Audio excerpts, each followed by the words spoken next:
Hey, this is Charlie Van here on the second night of the 9th Annual Dallas International Film Festival. Now, this is the third time you've worked with a dog. What's the biggest challenge, would you say, working with an animal in a film? A lot of people think that the dog is the star, but to be honest with you, it's a mix of the trainer and the dog. And we were fortunate enough to have the best of both worlds on this last one.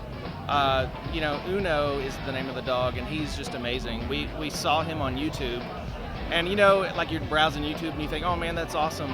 And we thought that, but little did we know that this dog was in our hometown. Like, it was freaky. So we called her up and we said, hey, let's do a movie together. We're gonna do this film about Pistol Pack Impala. So we met, and the dog was just amazing. Like, he could do all kinds of tricks and stuff. How are you enjoying your experience so far?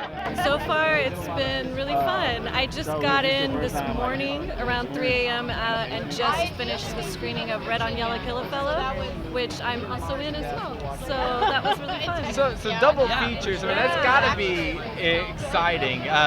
Did you film kind of back to back? I mean, how does that kind of work? Well, Red on Yellow is a Western, and we shot that in probably 2003.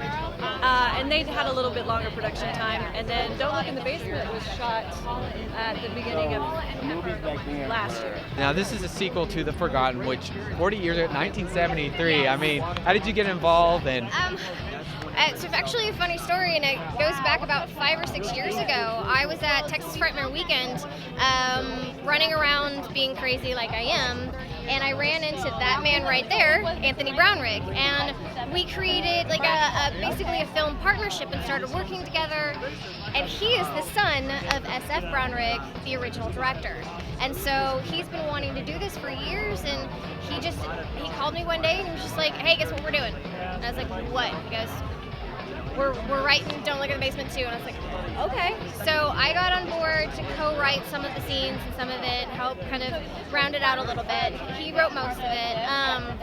And then we brought in David Renke as a producer, and a stellar cast. I mean, absolutely amazing cast. We're in the exact same rooms where the original murders happened.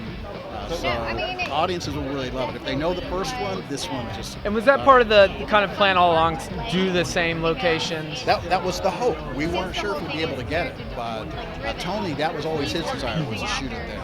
And it just really, it made for the perfect experience, because it's a pretty creepy place where we shot. So, and the cast and crew actually stayed there too, because it's down in Mahia, and it's an old Texas women's university.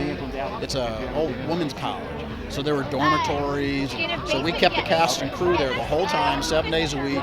We brought in some fabulous chefs from Whole Foods. We had 3 gourmet meals a day. Oh, wow. Everybody slept there. It was last April. The weather was gorgeous. So we had a fabulous time. And then just told this great story.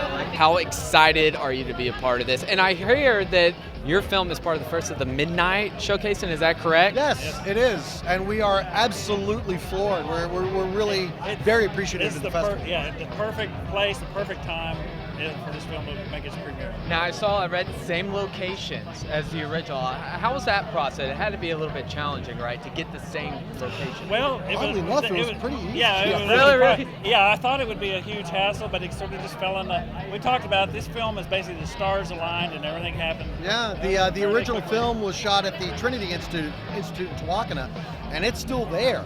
It's over 150 years old. But they actually have, where the first movie was shot, it's been turned into a hostel, but it's still the same building.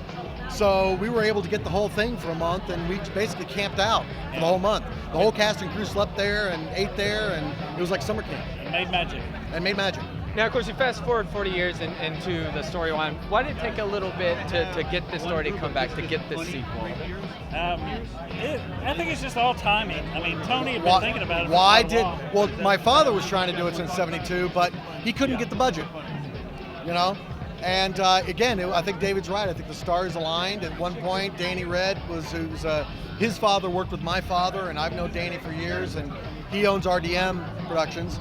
And he said, why don't we do that basement film you've been wanting to do? I was like, that sounds good. He says, I know a guy. And then called David, and then David called Andrew Sensenig, and it all just kind of fell into place, I think, in an afternoon, which is kind of weird. Most of the cast and crew are all people we've worked with over the years. Yeah. They're like family, and of course we didn't have a huge budget, so everybody pitched in and helped us get this thing done. And but we think it looks like a $50 million film.